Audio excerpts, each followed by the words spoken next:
भाई साहब आगे चलते हैं तो परमात्मा कहते हैं कि अभी बिंदी रूप में स्थित होने में मेहनत लगती है। क्यों? सारे दिन की स्थिति प्लेन न होने के कारण प्लेन याद ठहरती नहीं है। वही बात है भाई साहब, मैंपन और मेरापन। तो इसको ही एक और नाम दिया, सोने की जंजीर कम नहीं है, वह जंजीर अपनी तरफ खींचती है।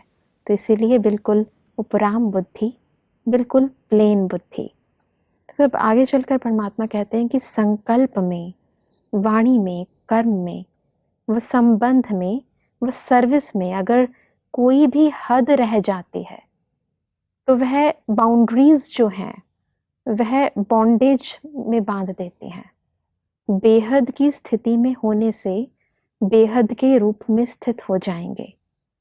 अब जो कुछ खाद है उसको मिटाना है। ये बहुत अच्छी बात है, क्योंकि हम लोगों ने अपनी अपनी हदें बना ली हैं। जी। ये हमारी सेवा है, ये हमारा कार्य है, वो तो छोड़ के आया दुनिया की चीज़ें, संबंध छोड़े, बहुत सारे कार्य व्यवहार थे उनको छोड़ा, लेकिन ईश्वरीय मार्ग में यहाँ सेवाएं जो कर रहे हैं उसके अंदर अगर बाउंड्री बना लिया तो ये सबसे बड़ा बंधन है। और उस बंधन से तोड़ना, उसको तोड़ना सूक्ष्म, इसको परमात्मा कह रहे हैं जैसे सोने की जंजीर, लोहे की बड़ी बड़ी मोटी मोटी जंजीरें छोड़ दिया, लौकिकता छोड़ दिया, अलौकिक बन गए, परिवार, ईश्वरीय परिवार में आ गए, सेवाएं करना शुरू किया, ज्ञान देना शुरू किया, और ज्ञान सुनाने के साथ साथ जो ये सूक्ष्म मैं आ रहा है, हदें आ रही हैं, मेरी सेवा है, मेरी एरिया है, मेरे स्टूडेंट हैं, ये जो अंदर की जो भावनाएं हैं वो वास्तव में बंधन है। परमात्मा हमको इन बंधनों से भी मुक्त करना चाहते हैं, तभी याद जो है परमात्मा की वो प्लेन रहेगी। जो बिंदु रूप कहते हैं, बिंदु रूप माना ही सारा विस्तार उस बिंदु में समा गया। बीज और बिंदु, बीज में पूरा वृक्ष समा जाता है जी। ऐसे बिंदु में जितना पढ़ाई किया उसको स्टॉप किया जा सकता है।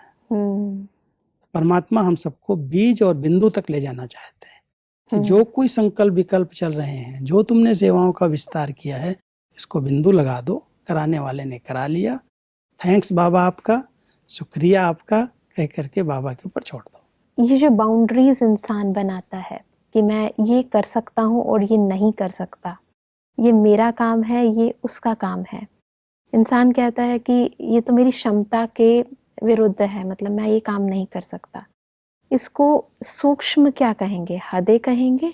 यही वास्तव में हदें हैं। जब आपको कोई भी कार्य मिलता है, हम लोगों ने ये बहुत अच्छा अनुभव किया है इस आश्रम में, यहाँ रह करके सेवाओं में जो कार्य दिया, कभी ये नहीं सोचते ये तो मेरी क्षमता से बाहर की बात है, मैं इतना पढ़ा लिखा नहीं हूँ, मैं इतना कुछ सीखा नहीं है।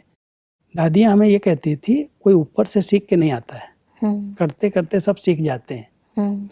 हाँ जी करो, कराने वाला करा लेगा। तो कभी भी ये बाउंड्री नहीं हो कि मैंने तो कभी किया ही नहीं है, मैं कैसे कर सकता हूँ, मुझे तो आता ही नहीं है। अगर मैंने किनारा किया तो हम सीखने से वंचित हो जाएंगे। कम से कम अगर हमने हाँ जी कर लिया और करना शुरू कर दिया, जहाँ रुकावट आएगी वहाँ बड़ों की मदद मिल जाएगी जी। परमात्मा का साथ मिल जाएगा और सहज हो जाएगा, अनुभवी बन जाएंगे, सीख जाएंगे। तो इसलिए ये भी बाउंड्री नहीं बनानी चाहिए कि मुझे तो आता ही नहीं है, मैं कैसे कर सकता हूँ। हर कार्य जो श्रेष्ठ कार्य है उसमें हाँ जी करके अगर हम लग जाते हैं तो सफलता हमें अवश्य मिलती है।